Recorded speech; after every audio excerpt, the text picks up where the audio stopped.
মোৰ ভাল লগা সাংস্কৃতিক অনুষ্ঠানৰ এক অন্যতম হৈছে ঝুমুৰ নৃত্য।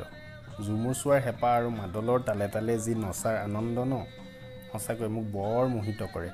সেইকাৰণে ঝুমুৰ ক'ৰবাত আছে বুলি গম পালে হাউতকৈ ঢাপলি মেলোঁ।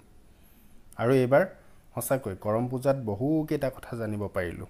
কৰ্মতীসকলে উপবাসে থাকি বিভিন্ন নীতি নিয়মেৰে কৰমডাল প্ৰতিষ্ঠা কৰাৰ কথা জানিব পাৰিলোঁ।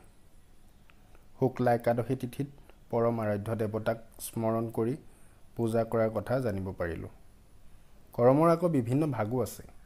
ডাল কৰম, বুঢ়ী কৰম, জীতিয়া কৰম আদিৰ বিষয়ে জানিব পাৰিলোঁ।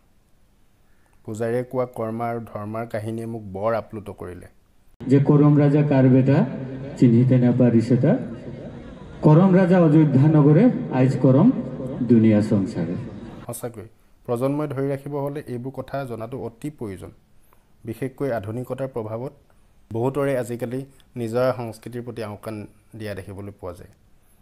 সঁচাকৈ আমাৰ অসমখন বিভিন্ন জাতি জনগোষ্ঠীৰে ভৰা আৰু সঁচাকৈ আৰু সকলোৱে জানো অসম এখন সাংস্কৃতিক প্ৰিয় ৰাজ্য। অসমত বিভিন্ন সাংস্কৃতিক অনুষ্ঠান ভৰি আছে, সকলোৱে ভাল লাগে আৰু এইবোৰ অনুষ্ঠান চাই ভালো লাগে। গতিকে ঝুমুৰ বা বিভিন্ন জাতি জনগোষ্ঠীৰ ক'ৰবা কিবা অনুষ্ঠান থাকে বুলি ক'লে ঢাপলি মেলোঁ। মূলতঃ কৰ্মই ধৰ্ম আমি সকলোৱে জানো। এই কৃষিভিত্তিক উৎসৱটিয়ে মোক বহু আপ্লুত কৰে। লগতে গাঁৱৰ মংগলৰ কাৰণে কৰম পূজা কৰা হয়। ধন্যবাদ।